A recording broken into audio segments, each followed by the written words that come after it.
ಇಂದಿನ ಈ ವಿಶೇಷ ಕಾರ್ಯಕ್ರಮದ ದಿವ್ಯ ಸಾನ್ನಿಧ್ಯವನ್ನು ವಹಿಸಿದಂಥ ಎಲ್ಲ ಪರಮ ಪೂಜ್ಯರ ಪಾದಾರವಿಂದಗಳಲ್ಲಿ ಅನಂತ ಕೋಟಿ ನಮಸ್ಕಾರಗಳನ್ನು ನಾನು ಸಲ್ಲಿಸಿ, ವೇದಿಕೆ ಮೇಲೆ ಆಸೀನರಾದ ಅತಿಥಿಗಳೇ, ಅದೇ ರೀತಿ ಇಲ್ಲಿ ನೆರೆದಂಥ ಎಲ್ಲ ರೈತ ಬಾಂಧವರೇ, ತಾಯಂದಿರೇ, ಅದೇ ರೀತಿ ಮುದ್ದು ಮಕ್ಕಳೇ, ಇವತ್ತು ಏನು ಜೋಡೆತ್ತಿನ ಕೃಷಿಕರಿಗೆ ಎಲ್ಲ ಪರಮ ಪೂಜ್ಯರಿಂದ ಒಂದು ವಿಶೇಷವಾದಂತಹ ಸತ್ಕಾರ ಆಯಿತು. ಈ ಸತ್ಕಾರ ಯಾವುದಕ್ಕೆ ಸಮ ಅಂತಂದ್ರೆ, ಸಾಕ್ಷಾತ್ ಶಿವನಿಗೆ ಸತ್ಕಾರ ಮಾಡಿದಂತಕ್ಕೆ ಸಮ. ಶ್ರೀಶೈಲ ಮಲ್ಲಯ್ಯನಿಗೆ ಸತ್ಕಾರ ಮಾಡಿದಕ್ಕೆ ಸಮ. ಅದೇ ರೀತಿ ವಿಶ್ವಗುರು ಬಸವಣ್ಣವ್ರನ್ನೇ ಇಲ್ಲಿ ಕರೆಸಿ ಕುಂದ್ರಿಸಿ ಸನ್ಮಾನ ಮಾಡಿದಕ್ಕೆ ಸಮ. ಈ ಸತ್ಯದ ಅರಿವನ್ನ ಮೂಡಿಸಿದವರು ಯಾರು ಅಂತಂದ್ರೆ ಪರಮ ಪೂಜ್ಯ ಶ್ರೀ ಸಿದ್ದೇಶ್ವರ ಅಪ್ಪಾಜಿಯವರು. ನಾನು ಕೃಷಿ ಅಧಿಕಾರಿಯಾಗಿದ್ದಾಗ 2 ಸರಿ ಅಪ್ಪವ್ರು ನಾನೇ ಕಾರ್ಯಕ್ರಮಕ್ಕೆ ಕರೆಸಿದ್ದೆ. ನನಗೆ ಜವಾಬ್ದಾರಿ ಬಂದಿತ್ತದು. 3ನೇ ಕಾರ್ಯಕ್ರಮಕ್ಕೆ ಕರಿಬೇಕಂತ ಹೋದಾಗ ಒಂದು 2 ಗಂಟೆ ಅದು ಚರ್ಚೆ ಆಯಿತು. ಅವ್ರ ಪ್ರಶ್ನೆ ಮೇಲೆ ಪ್ರಶ್ನೆ ಕೇಳ್ತಾ ಹೋದಾಗ ನನ್ನ ಪ್ರಶ್ನೆ ಉತ್ತರ ಇರಲಿಲ್ಲ. ಆದ್ರೆ ಮುಂದೆ ಹೋಗಿ ಆ ಪ್ರಶ್ನೆ ಉತ್ತರ ಕಾಣ್ಬೇಕು ಅಂತ ಹೋದಾಗ ಆ ಪ್ರಶ್ನೆಗೆ ಉತ್ತರ ಎಲ್ಲಿ ಸಿಕ್ತು ಅಂದ್ರೆ, ಅದೇ ಸಿದ್ದೇಶ್ವರಪ್ಪ ಅವರು ಎಲ್ಲಿ ಜನ್ಮ ತಾಳಿದಾರೋ, 14 ವರ್ಷ ಬಾಲ್ಯವನ್ನ ಕಳೆದಿದ್ದಾರೋ, ಬಿಚ್ಚರಿಗೆಯ ಮನೆಯಲ್ಲಿ ಎಲ್ಲಾನು ಉತ್ತರ ಸಿಗಕ್ಕೆ ಶುರು ಮಾಡಿತು.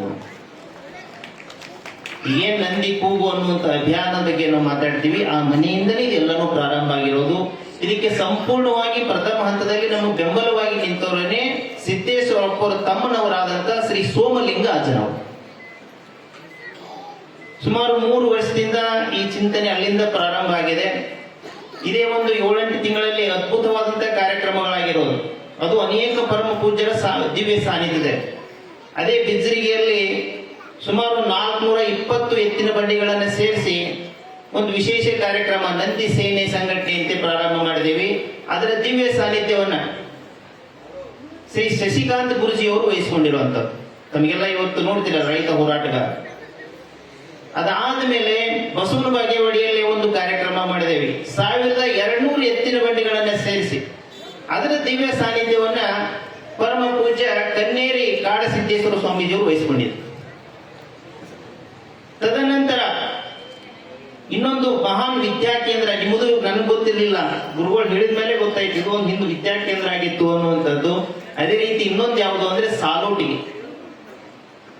ಅಲ್ಲಿ 108 ಗ್ರಾಮಗಳ ಜೋಡೆತ್ತಿನ ಕೃಷಿಕರ ಒಂದು ವಿಶೇಷ ಸಮಾವೇಶವನ್ನು ಮಾಡಿದ್ದೇವೆ. ಅದರ ಒಂದು ದಿವ್ಯ ಸಾನ್ನಿಧ್ಯವನ್ನ ಜ್ಞಾನ ಯೋಗಾಶ್ರಮದ ಬಸವಲಿಂಗ ಸ್ವಾಮೀಜಿಗಳು, ಸಿಂದಗಿ ಸಾರಂಗ ಮಠದ ಪೂಜ್ಯರು, ಬೋರ್ಣಾಪುರದ ಶರಣಮ್ಮನವರು, ಈ ರೀತಿ ಅನೇಕ ಪೂಜ್ಯರ ದಿವ್ಯ ಸಾನ್ನಿಧ್ಯದಲ್ಲಿ ಆ ಕಾರ್ಯಕ್ರಮ ಆಯಿತು. ಅದರ ನಂತರ ಯಡೂರು ವೀರಭದ್ರೇಶ್ವರ ದೇವಸ್ಥಾನದಿಂದ ಶ್ರೀಶೈಲ ಮಲ್ಲಯ್ಯನವರೆಗೆ ಒಂದು ನಂದಿ ಸೇನೆ ರಥಯಾತ್ರೆ ಎನ್ನುವಂಥದ್ದು. ಅದಕ್ಕೆ ಚಾಲನೆ ಕೊಟ್ಟವರು ಯಾರು ಅಂದ್ರೆ ಈ ಭಾರತ ದೇಶದ ಉಪರಾಷ್ಟ್ರಪತಿಗಳು. ಅದು ಪರಮ ಪೂಜ್ಯ ಶ್ರೀಶೈಲ ಜಗದ್ಗುರುಗಳ ಒಂದು ದಿವ್ಯ ಸಾನ್ನಿಧ್ಯದಲ್ಲಿ ಅದು ಕಾರ್ಯಕ್ರಮ ನಡೆಯಿತು.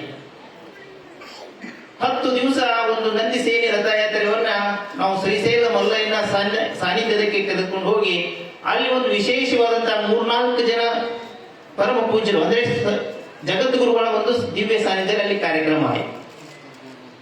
ಅದಾದ ನಂತರ ನಾವು ಬಸವ ಕಲ್ಯಾಣ ಅಲ್ಲಿ ಸುತ್ತಮುತ್ತಲ ಒಂದು 11 ಗ್ರಾಮಗಳಲ್ಲಿ ಜೋಡೆತ್ತಿನ ಕೃಷಿಕರ ಪ್ರತಿ ದಿವಸ ಒಂದೊಂದು ಕಾರ್ಯಕ್ರಮ ಮಾಡೋದು. 11 ದಿವಸ ಅಲ್ಲಿ ಹೋಗಿ ಜೋಡೆತ್ತಿನ ಕೃಷಿಕರಿಗೆ ಪಾದ ಪೂಜೆ ಮಾಡಿ ಇದ್ರ ಬಗ್ಗೆ ಅರಿವನ್ನ ಮೂಡಿಸೋದು. ಅದಾದ ನಂತರ 11ನೇ ದಿವಸಕ್ಕೆ ಬಸವ ಕಲ್ಯಾಣ, ಅದರಲ್ಲಿನೂ ಕೂಡ ವಿಶ್ವಗುರು ಬಸವಣ್ಣವರು 12ನೇ ಶತಮಾನದಲ್ಲಿ ನ್ಯಾಯ ಪಂಚಾಯಿತಿ ನಡೆಸ್ತಾ ಇರುವಂತ ಪರುಷ ಕಟ್ಟೆ ಅಂತಿದೆ. ಅಲ್ಲಿಂದ ಕೂಡಲ ಸಂಗಮದವರೆಗೆ ಪಾದಯಾತ್ರೆಯನ್ನು ನಾವು ಮಾಡ್ತಾ ಬಂದಿವಿ. ಅದಕ್ಕೆ ಚಾಲನೆ ಕೊಟ್ಟವರು ಯಾರು? ಬಾಲ್ಕಿಯ ಪರಮ ಪೂಜ್ಯ ಶ್ರೀ ಬಸವಲಿಂಗ ಪಟ್ಟದ್ದಿಯವರು. ಕೂಡಲ ಸಂಗಮದಕ್ಕೆ ಹೋದಾದ್ಮೇಲೆ ಒಂದು ಸಮಾರೋಪ ಸಮಾರಂಭ ನಡೀತು. ಅದರ ದಿವ್ಯ ಸಾನ್ನಿಧ್ಯವನ್ನು ಯಾರು ವಹಿಸಿದ್ರು? ಇಲ್ಕಲ್ಲಿನ ಶ್ರೀ ಗುರು ಮಹಾಂತ ಸ್ವಾಮೀಜಿಗಳು ವಹಿಸಿರೋದು. ನಾವು ದಾರಿ ಮಧ್ಯದಲ್ಲಿ ಪಾದಯಾತ್ರೆಯನ್ನು ಮಾಡುವಾಗ ನನ್ನ ತಲೆಯಲ್ಲಿ ಗೊತ್ತಾ ಇರಲಿಲ್ಲ, ಗತ್ತರಿಗೆ ಬರುವವರೆಗೂ ಕೂಡ ದಬಸೊಳಗೆ ಬರಬೇಕು ಅಂತೇಳಿ. ಮೋಸ್ಟ್ಲಿ ನಾವು ಈ ಮಠದ ಪರಮ ಪೂಜ್ಯ ಸಿದ್ಧಲಿಂಗ ಸ್ವಾಮೀಜಿಯವರ ಆಶೀರ್ವಾದವನ್ನು ಪಡಿಬೇಕಾಗಿತ್ತೋ ಏನೋ ಗೊತ್ತಿಲ್ಲ, ನಾವು ಗಮಸಾವಳಿಗೆ ಬಂದ್ವಿ. ಅಲ್ಲಿ ಬಂದಾಗನೇ ಅದೇ ಭೇಟಿ ಏನ್ ಮಾಡಿದೆ ಅಂತಂದ್ರೆ, ಇವತ್ತು ಮತ್ತೆ ಈ ಕಾರ್ಯಕ್ರಮಕ್ಕೆ ಅದು ವೇದಿಕೆಯನ್ನ ನಿರ್ಮಾಣ ಮಾಡಿದೆ ಅಂತ. ಹಾಗಿದ್ರೆ ಇವೆಲ್ಲಾನು ಕೂಡ ಯಾಕೆ ಹೇಳ್ತಾ ಇದ್ದೀನಿ ಅಂತಂದ್ರೆ, ಎಲ್ಲಾ ಪರಮ ಪೂಜ್ಯರು ಈ ರೀತಿ ಆಶೀರ್ವಾದ ಮಾಡ್ತಾ ಮಾಡ್ತಾ ಮಾಡ್ತಾ ಬಂದಂತ ಕಾರಣಕ್ಕಾಗಿ ಇವತ್ತಿನಿಂದ ನಾವು ಮಾತಾಡ್ತಾ ಇದ್ದೀವಿ ಮುಂದೆ ಅಂತ. ಹಾಗಿದ್ರೆ ಈ ಭಾರತ ದೇಶ ಅನಾದಿ ಕಾಲದಿಂದಲೂ ಕೂಡ ಜಗತ್ತಿಗೆ ಏನಾದ್ರೂ ಒಂದು ದೊಡ್ಡದಾದಂತ ಕಂಟಕ ಬಂತು ಅಂತಂದ್ರೆ ಅದಕ್ಕೆ ಏನಾದ್ರೂ ಪರಿಹಾರ ನೀಡಿದಂತ ಒಂದೇ ಒಂದು ದೇಶ ಅಂದ್ರೆ ಈ ಭಾರತ ದೇಶ ಅನ್ನೋದನ್ನ. ಈ ಮಾತನ್ನ ಯಾರು ಹೇಳಿದ್ದಾರೆ? ಸ್ವಾಮಿ ವಿವೇಕಾನಂದರು. ಹಾಗಿದ್ರೆ ಇಂಥ ಒಂದು ದೊಡ್ಡದಾದಂತ ಕಂಟಕ ಬಂದಾಗ ಯಾವ ಶಕ್ತಿಯಿಂದ ಈ ಪರಿಹಾರವನ್ನು ನೀಡಿತು ಅಂತಂದ್ರೆ ಇದೇ ಪರಮ ಪೂಜ್ಯರ ಒಂದು ಶಕ್ತಿಯಿಂದನೇ ನೀಡಿರೋದು ಅನ್ನೋದು ಇತಿಹಾಸ ಹೇಳ್ತದೆ. ಹಾಗಿದ್ರೆ ಇವತ್ತು ಮತ್ತೊಂದು ಕಂಟಕ ಇಡೀ ಜಗತ್ತಿಗೆ, ಇಡೀ ವಿಶ್ವಕ್ಕೆ ಬಂದಿರೋದು ಅಂತ. ಎರಡು ರೀತಿಯಿಂದ ಇಡೀ ಜಗತ್ತೇ ವಿಷ ಆಗ್ತಾ ಇರುತ್ತೆ. ವಿಷ ಅಂತಂದ್ರೆ ವಿಷ ತಗೊಂಡ್ರೆ ಏನಾಗ್ತದೆ? ಬದುಕಕ್ಕೆ ಸಾಧ್ಯತೆ ಇಲ್ಲಲ್ಲ. ಹಾಗಿದ್ರೆ ಇಡೀ ಜಗತ್ತೇ ವಿಷ ಆಗಕತ್ತದ, ಇಡೀ ವಿಶ್ವವೇ ವಿಷ ಆಗಕತ್ತದ ಅಂತ ನಿಮ್ಗೆ ಹೇಳಕತ್ತಿದ್ದೀನಿ. ಎರಡು ರೀತಿಯಿಂದ. ಔಷಧಿ ಇಲ್ಲಾರ್ದ ಮನಿ ಯಾರ್ದಾದ್ರೆ ಇವತ್ತು ಕೈ ಎತ್ತಿ ನೋಡೋಣ. ಪ್ರತಿಯೊಬ್ಬರ ಮನೆಗೆ ಔಷಧಿ ಬಂದವ. ಔಷಧಿ ಬಂದವ ಅಂದ್ರೆ ಅರ್ಥ ಏನು? ರೋಗದ ಅಂತ ಅರ್ಥ. ಇದೇ 20 ವರ್ಷಗಳ ಹಿಂದೆ ಎಷ್ಟು ಮಂದಿ ಮನೆಯಾಗ ಔಷಧಿ ಇದೆ ಅಂತಂದ್ರೆ ಎಲ್ಲರೂ ಕೈ ಎತ್ತಿದ್ರೆ ನಮ್ಮ ಮನೆಯಾಗ ಇಲ್ರಿ ಅಂತೇಳಿ. ಆದ್ರೆ ಇವತ್ತು ಎಲ್ಲರ ಮನೆಯಾಗ ಔಷಧಿ ಬಂದವು, ಇಷ್ಟೆಲ್ಲ ರೋಗ ಆಯ್ತು ಅಂತ. ಹಾಗಿದ್ರೆ 20 ವರ್ಷಗಳ ಹಿಂದ್ಗಡೆ ಇಷ್ಟೆಲ್ಲ ರೋಗ ಇರಲಿಲ್ಲ, ಇವತ್ತು ರೋಗದ ಯಾಕಪ್ಪ ಅಂದ್ರೆ 20 ವರ್ಷಗಳ ಹಿಂದೆ ನಮ್ಮ ಗ್ರಾಮಗಳಲ್ಲಿ ಈ ಒಂದು ಜೋಡೆತ್ತಿನ ಕೃಷಿಕರು ಯಥೇಚ್ಛವಾಗಿದ್ರು. ಎಷ್ಟೆಲ್ಲ ಈ ಜೋಡೆತ್ತಿನ ಕೃಷಿಕರ ಸಂಖ್ಯೆ ಕಡಿಮೆ ಆಗ್ತಾ ಹೋಗ್ತಾ ಇದೆಯೋ ಪ್ರತಿಯೊಬ್ಬರು ಕೂಡ ರೋಗಕ್ಕೆ ತುತ್ತಾಗ್ತಾ ಇದೀವಿ. ಕೆಲವು ಭಾಗದಲ್ಲಿ ತುಂಗಭದ್ರಾ ಒಂದು ಅಚ್ಚುಕಟ್ಟು ಪ್ರದೇಶದಲ್ಲಿ 4ರಲ್ಲಿ ಒಬ್ಬರಿಗೆ ಇವತ್ತು ಈಗಾಗಲೇ ಕ್ಯಾನ್ಸರ್ ಬಂದಿರೋದು. ಇದಕ್ಕೆ ಮೂಲ ಕಾರಣ ಅಂತಂದ್ರೆ ಈ ಜೋಡೆತ್ತಿನ ಕೃಷಿಕರು ನಶಿಸಿ ಹೋಗ್ತಾ ಇರೋದು. ಇದು ಮೊದಲನೇ ವಿಷ. ಇದು ಕೇವಲ ಇದು ಭಾರತ ದೇಶಕ್ಕೆಲ್ಲ ಹೇಳ್ತಾ ಇರೋದು, ಇಡೀ ವಿಶ್ವದಾದ್ಯಂತ ಇದೆ. ಈ ವಿಷ ಏನಾಗ್ತದೆ, ಇನ್ನೂ ತೀವ್ರಗತಿಯಲ್ಲಿ ಪರಿಣಾಮ ಬೀರ್ತದೆ ಅಂತ. ಇನ್ನು ಮುಂದೆ 3 ರಿಂದ 4 ವರ್ಷದಲ್ಲಿ ಇದು ತೀವ್ರಗತಿಯಲ್ಲಿ ಪರಿಣಾಮ ಬೀರಿ ದೊಡ್ಡದಾದಂತ ವಿಪತ್ತನ್ನು ತಂದಿಡ್ತದೆ ಇಡೀ ಜಗತ್ತಿನಾದ್ಯಂತ ಅಂತ. ಮೊದಲನೇ ವಿಷ ನಿಮ್ ಕಣ್ ಮುಂದೆನೇ ಇದೆ, ನಿಮ್ಗೆ ಹೇಳ್ತಾ ಇರೋದು. ಇವತ್ತು ನಾವೇ ಇಷ್ಟೆಲ್ಲ ಬಳಲ್ತೀವಿ, ನಮ್ಮ ಮಕ್ಕಳ ಪರಿಸ್ಥಿತಿ ಹಂಗ. ಪ್ರತಿಯೊಬ್ಬರು ಇದು ವಿಚಾರ ಮಾಡ್ಬೇಕಾಗಿತ್ತು ಅಂತ. ಇದು ಮೊದಲನೇ ವಿಷ. ಇನ್ನು ಎರಡನೇ ವಿಷ ಏನು ಅಂತಂದ್ರೆ, ಜಗತ್ತಿನಾದ್ಯಂತ ಈ ನಿರುದ್ಯೋಗ ಸಮಸ್ಯೆ ತೀವ್ರಗತಿಯಲ್ಲಿ ಹೆಚ್ಚಿಗಬಹುದು ಅಂತ. ಹಾಗಿದ್ರೆ ಮೊದಲೆಲ್ಲ ಉದ್ಯೋಗ ಎಲ್ಲ ಎದ್ರ ಮೇಲೆ ನಿಂತಿದ್ದೆ? ಎತ್ತಿನ ಮೇಲೆ ನಿಂತಿತ್ತು. ಎತ್ತಿನ ಕೃಷಿಕರನ್ನ ಅದರ ಅನ್ನೋ ಕಾರಣಕ್ಕಾಗಿನೇ ಬಡಗೇರ್, ಕುಮಾರ್, ಚಮ್ಮಾರ್, ತಳವಾರ್ ಎಲ್ಲರಿಗೂ ಉದ್ಯೋಗ ನಮ್ಮ ಗ್ರಾಮದಲ್ಲಿ ದೊರೆತಿತ್ತು. ಹಾಗಿದ್ರೆ ಇವತ್ತು ಎಲ್ಲರೂ ಬಿಟ್ಟು ಎಲ್ಲಿಗೆ ಹೋಗ್ಯಾರ? ಸಿಟಿಗೆ ಹೋಗ್ಯಾರ. ಹಾಗಿದ್ರೆ ಇವತ್ತು ಯುದ್ಧ ಆಗಕತ್ತದ. ಯುದ್ಧ ಎದಕ್ಕೆ ಆಗಕತ್ತದ ಅಂದ್ರೆ ಇದೇ ಪೆಟ್ರೋಲ್ ಡೀಸೆಲ್ ಆಗಿ ಆಗಕತ್ತದ. ಹಾಗಿದ್ರೆ ಇದು ಇನ್ನೂ ಯುದ್ಧ ತೀವ್ರತೆಯಾಗಿ ಈ ಪೆಟ್ರೋಲ್ ಡೀಸೆಲ್ ಏನಾಗ್ತದೆ, ಇನ್ನೂ ತೀವ್ರಗತಿಯಲ್ಲಿ ಕೊರತೆ ಇಡೀ ಜಗತ್ತಿನಾದ್ಯಂತ ಆಗ್ತದೆ ಅಂತ. ಈಗಾಗಲೇ ಮೊನ್ನೆ ನೀವು ನೋಡಿದ್ರಿ, ಕ್ಯಾನ್ ಹಿಡಿದು ತಾವು ಹೊಡೆದಾಡ್ಕೊಳ್ತಾ ಇದ್ರು. ಎಲ್ಲಿ? ಈ ಪೆಟ್ರೋಲ್ ಬಂಕ್ ಹತ್ರ. ಇದೇ ರೀತಿ ಒಂದು ವರ್ಷ ತನಕ ಏನಾದ್ರೂ ಪೂರಾ ಏನಾದ್ರೂ ನಿಂತ್ಕೋತ ಹೋಯ್ತು ಅಂದ್ರೆ ಏನ್ ಪರಿಸ್ಥಿತಿ ಆಗ್ಬೋದು ಅನ್ನೋದು ವಿಚಾರ ಮಾಡಬೇಕು ಅಂತ. ಹಾಗಿದ್ರೆ ಒಂದೇದ್ದು ರೋಗ. ನೀವು ಇದೇ ಪೆಟ್ರೋಲ್ ಡೀಸೆಲ್ ಹೆಚ್ಚಿಗೆ ಬಳಕೆ ಮಾಡ್ಕೋತ ಹೋದ್ರೆ ಅಂದ್ರೆ ಇದೇ ವಾಹನಗಳನ್ನ ಅಂದ್ರೆ ಯಂತ್ರಗಳನ್ನ, ಅಥವಾ ಅದು ಹಿಂದೆ ಬಿಡ್ತು ಅಂತಂದ್ರೆ ಉದ್ಯೋಗನೇ ಇಲ್ಲ. ಎರಡು ರೀತಿಯಿಂದ ಇಡೀ ಜಗತ್ತು ವಿಷ ಆಗಕತ್ತದೆ. ಅಂದ್ರೆ ಈ ವಿಷಯದಿಂದ ಕೇವಲ ಒಂದು 10 ವರ್ಷಗಳಲ್ಲಿ ಜಗತ್ತಿನ ಅರ್ಧಕ್ಕಿಂತಲೂ ಹೆಚ್ಚಿನ ಜನಸಂಖ್ಯೆ ನಾಶ ಆಗ್ತದೆ. ನಿಮ್ ಕಣ್ಣು ಮುಂದಿಂದ ಹೇಳ್ತಾ ಇದ್ದೀನಿ, ಇಲ್ಲಿ ಹೇಳ್ತಾ ಇದ್ದೀನಿ. 10 ವರ್ಷಗಳಲ್ಲಿ ಜಗತ್ತಿನ ಅರ್ಧಕ್ಕಿಂತಲೂ ಹೆಚ್ಚು ಜನಸಂಖ್ಯೆ ನಾಶ ಆಗ್ತದೆ. ಇದಕ್ಕೆ ಮೂಲ ಕಾರಣ ಅಂದ್ರೆ ಈ ಎರಡು ವಿಷ. ಹಾಗಿದ್ರೆ ಈ ಎರಡೂ ವಿಷಯಗಳು ಕಮ್ಮಿ ಆಗ್ಬೇಕಾಗಿತ್ತು ಅಂತಂದ್ರೆ ಅದು ಯಾರಿಂದ ಸಾಧ್ಯತೆ ಇದೆ? ಈ ಜೋಡೆತ್ತಿನ ಕೃಷಿಕರಿಂದ ಮಾತ್ರ ಸಾಧ್ಯತೆ ಇದೆ. ಹಾಗಿದ್ರೆ ಇಡೀ ವಿಶ್ವದಲ್ಲಿ ಯಾವುದಾದ್ರೂ ಒಂದು ಭೂ ಪ್ರದೇಶಕ್ಕೆ ಒಳ್ಳೆ ಭವಿಷ್ಯ ಇದ್ದರೆ ಇನ್ನು 10 ವರ್ಷದಲ್ಲಿ ಈ ಬಸವ ನಾಡಿಗೆ ಮಾತ್ರ ಇರೋದು ಅನ್ನುವಂಥದ್ದು ನಿಮಗೆ ತಿಳಿದು ಬರ್ತಾ ಇರೋದು ಬಸವ ನಾಡು ಅಂತ. ಯಾಕಂತಂದ್ರೆ ಇವತ್ತು ನಮ್ಮಲ್ಲಿ ಜೋಡೆತ್ತು ಇರ್ಲಿಕ್ಕಿಲ್ಲ ನಮ್ಮಲ್ಲಿ, ಆದರೂ ಕೂಡ ಅವ್ರನ್ನ ಗೌರವಿಸ್ತೀವಿ ಅಂತಂದ್ರೆ ಎಲ್ಲರೂ ಚಪ್ಪಾಳೆ ತಟ್ತೀವಿ. ಯಾಕಪ್ಪ ಅಂತಂದ್ರೆ ಅದು ಸಂಸ್ಕೃತಿ ನಮ್ಮಲ್ಲಿ ಅವದ ಅಂತ. ನಮ್ಮ ಮನಿ ಜಗಲಿ ಮ್ಯಾಗ ಆ ಬಸವಣ್ಣಿಗೆ ಪೂಜೆ ಮಾಡ್ತೀವಿ. ಇದೇ ಮಠದಾಗ ನಂದಿನೇ ಅದ, ಎಲ್ಲ ದೇವಸ್ಥಾನಗಳಲ್ಲಿ ನಂದಿ ಅದ, ಪೂಜೆ ಮಾಡುವಂಥದ್ದು ಆಚರಣೆ ಅದ, ತಿಳಿಸ್ಬೋದು ನಾವು. ಆದ್ರೆ ಇದನ್ನೇ ಹೋಗಿ ನಾವು ಅಫ್ಘಾನಿಸ್ತಾನದಲ್ಲಿ, ಪಾಕಿಸ್ತಾನದಲ್ಲಿ, ಬಾಂಗ್ಲಾದೇಶದಲ್ಲಿ ಮಾಡ್ಬೋದಾ? ಯಾಕಂದ್ರೆ ಆಚರಣೆಯೊಳಗಿಲ್ಲ ಅಂತ ನಿಮ್ಗೆ ಹೇಳ್ತಾರೆ. ಅದ್ರ ವಾಸ್ತವದಲ್ಲಿ ಇರ್ಲಿಕ್ಕಿಲ್ಲ ಆಚರಣೆಯಲ್ಲಿ ಅದ. ಹಾಗಿದ್ರೆ ಈ ಆಚರಣೆಯಿಂದನೇ ಏನಾಗ್ತದೆ, ಈ ಜೋಡೆತ್ತಿನ ಕೃಷಿಕರ ಸಂಖ್ಯೆಯನ್ನು ಹೆಚ್ಚಿಗೆ ಮಾಡಕ್ ಸಾಧ್ಯತೆ ಅದ.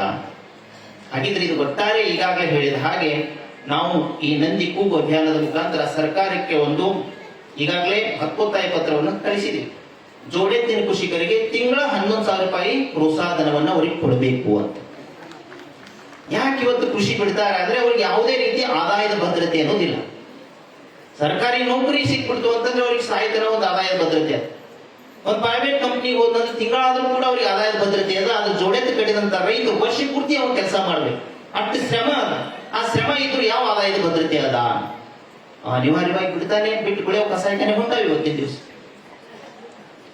ಹಾಗಿದ್ರೆ ಇಲ್ಲಿ ಮುಖ್ಯವಾಗಿ ನಾವು ಮತ್ತೆ ಹೋಗಿ ಇಂದಿನ ದಿನಗಳಲ್ಲಿ ನಾವು ಸರ್ಕಾರ ಅಂದ್ರೆ ಇದೇ ಒಂದು ಯಾವುದೇ ಸರ್ಕಾರ ಆಗಿರ್ಬೋದು ಇವತ್ತಿನ ದಿವಸ ಅವ್ರ ಬಲ್ಲಿನೇ ಹೋಗಿ ಹೋರಾಟ ಮಾಡೋದ್ರಾಗ ಅರ್ಥ ಇಲ್ಲ ಅನ್ನೋದು ಸ್ಪಷ್ಟ ಆಗಿರೋದು. ಹಾಗಾಗಿ ಇಲ್ಲಿ 10% ಬಜೆಟ್ ಅನ್ನ ಏನ್ ಮಾಡಬೇಕು, ಈ ಕೃಷಿಕರಿಗಾಗಿ ಮೀಸಲಿಡಬೇಕು ಅನ್ನೋ, ಮೀಸಲಿಡುವಂತ ಒಂದು ಕಾನೂನೇ ಬರಬೇಕು ಅನ್ನುವಂಥದ್ದು ವಿಚಾರ ಇರೋದು. ಹಾಗಿದ್ರೆ ಇದು ಕಾನೂನು ತರೋರು ಯಾರು? ನಾವೆಲ್ಲರೂ ಕೂಡ ಚಿಂತೆ ಮಾಡಿ ತರಬೇಕು ಅಂತ. ಹಾಗಿದ್ರೆ ಇಲ್ಲಿ ಚಿಂತೆ ಮಾಡೋದು ಅಂತಂದ್ರೆ ಅರ್ಥ ಏನು? ಇವತ್ತಿನ ದಿವಸನೇ ಪ್ರಥಮ ಬಾರಿ ನಾನು ಬಹಿರಂಗವಾಗಿ ವಿಚಾರವನ್ನು ತಿಳಿಸ್ತಾ ಇರೋದು ಏನು ಅಂತಂದ್ರೆ, ಇಲ್ಲಿವರೆಗೆ ಇದು ಕಾನೂನು ಬರಬೇಕು ಅಂತಿದ್ದೀವಿ. ಹಾಗಿದ್ರೆ ಇದೇ ಕಾನೂನು ಪೂಜ್ಯ ಶ್ರೀ ಸಿದ್ದೇಶ್ವರ ಅಪ್ಪವ್ರ ಹೆಸರಿಂದ ಬರಬೇಕು ಅಂತ ಹೇಳಿ ನಾವೆಲ್ಲರೂ ಒಂದಾದ ಆಗ್ತದೆ ಇಲ್ಲೋ ಇದು ಚಿಂತನೆ. ಯಾಕಪ್ಪ ಅಂದ್ರೆ ಇದು ಎಲ್ಲಾ ವಿಚಾರ ಅಪ್ಪವ್ರ ಒಂದು ಕೃಪೆಯಿಂದಲೇ ಇದು ವ್ಯಕ್ತ ಆಗ್ತಿದ್ದು ಅಂತಂದ್ರೆ ಎಲ್ಲಾ ಪರಮ ಪೂಜ್ಯರು ಎಲ್ಲರೂ ಕೂಡಿ ಒಂದು ಇದನ್ನ ಕಾನೂನು ತರಲೇಬೇಕು. ಅದೇ ರೀತಿ ಭಕ್ತರೆಲ್ಲರೂ ಕೂಡಿಸಿಂದ ಈ ಕಾನೂನು ತರಲೇಬೇಕು. 50,000 ಕೋಟಿ ರೂಪಾಯಿ ಇದಕ್ಕಾಗಿ ಇರಬೇಕು, 10% ಅಂತಂದ್ರೆ. ಹಾಗಿದ್ರೆ ಮೊದಲು ಜೋಡೆತ್ತು ಕಟ್ಟಿದವ್ರಿಗೆ ತಿಂಗಳ 11,000 ರೂಪಾಯಿ ಪಗಾರ ಪಾದ್ರ.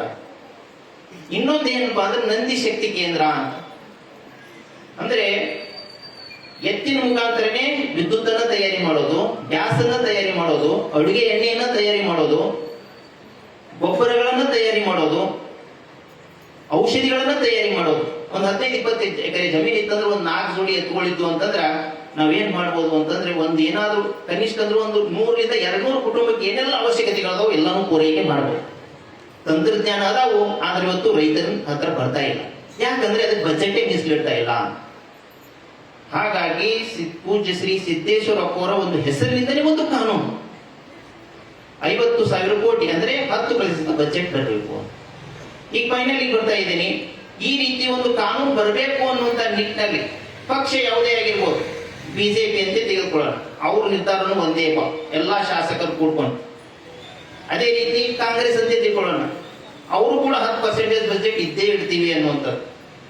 JDS ಅಂತ ತೆಗೆದುಕೊಳ್ಳೋಣ, ಅವರು 10% ಇಟ್ಟೇ ಇಡ್ತೀವಿ. ಇನ್ನೊಂದು ಯಾವುದೋ ಪಕ್ಷ ಬಂತು, ಅವರು 10% ಇಡ್ತೀವಿ ಅಂತಂದ್ರೆ ಪಕ್ಷ ಯಾವುದೇ ಬರಲಿ ಅದನ್ನ ಗುರಿ ಮುಟ್ತೀವಿ ಇಲ್ಲೋ ಅನ್ನೋದು ಪ್ರಶ್ನೆ ಇರೋದು. ಮುಟ್ತೀವಿಲ್ರಿ? ನಾವು ಇಲ್ಲಿಂದ ಶ್ರೀಶೈಲ ಮಲ್ಲಯ್ಯಗೆ ಹೋಗ್ತೀವಿ, ನಮ್ಮೂರಾಗಿನೇ 4-5 ಗುಂಪು ಮಾಡ್ಕೊಂಡು ಹೋಗ್ತೀವಿ. ಆದ್ರೆ ನಾವು ಹಿಂದೆ ಹೋಗಿರ್ಬೋದು, ಅದ್ರ ಮುಂದೆ ಹೋಗಿರ್ಬೋದು, ಆದ್ರೆ ಎಲ್ಲರೂ ಮುಟ್ಟೋದು ಗುರಿ ಮುಟ್ಟೇ ಮುಟ್ತೀವಿ. ಶ್ರೀಶೈಲ ಮಲ್ಲಯ್ಯ ತಪ್ಪೇ ತರ್ತೀವಿ. ಇದೇ ರೀತಿ ಒಂದು ದೊಡ್ಡದಾದಂತಹ ಗುರಿಯೊಂದಿಗೆ ನಾವೆಲ್ಲರೂ ಕೂಡ ಒಂದಾಗಿ ಪ್ರಯತ್ನ ಪಟ್ಟದ್ದೇ ಆದ್ರೆ ನಮ್ಗೆಲ್ಲರಿಗೂ ಕೂಡ ಒಳ್ಳೆ ಭವಿಷ್ಯ ಅದ ಅನ್ನುವಂಥದ್ದು. ಈ ಒಂದು ಭವಿಷ್ಯವನ್ನು ಕಾಣ್ಕೊಳ್ಳಕ ಸಾಧ್ಯತೆ ಯಾವ್ದರಿಂದ ಅದಪ್ಪ ಅಂತಂದ್ರೆ ಈ ಒಂದು ಏನು 12ನೇ ಶತಮಾನದಲ್ಲಿ ವಿಶ್ವಗುರು ಬಸವಣ್ಣವ್ರು ಏನು ಇಷ್ಟಲಿಂಗ ಕೊಟ್ಟು ಈ ಒಂದು ಗುರು ಶಿಷ್ಯ ಪರಂಪರೆಯನ್ನ ಮುಂದೆ ಉಳಿಸ್ಕೊಂಡು ಬೆಳೆಸ್ಕೊಂಡು ಬಂದಿದ್ದಾರೋ ಅದರಿಂದ ಮಾತ್ರ ಸಾಧ್ಯತೆ ಇರೋದು ಅಂತ ನಿಮ್ಗೆ ಹೇಳ್ತಾರೆ.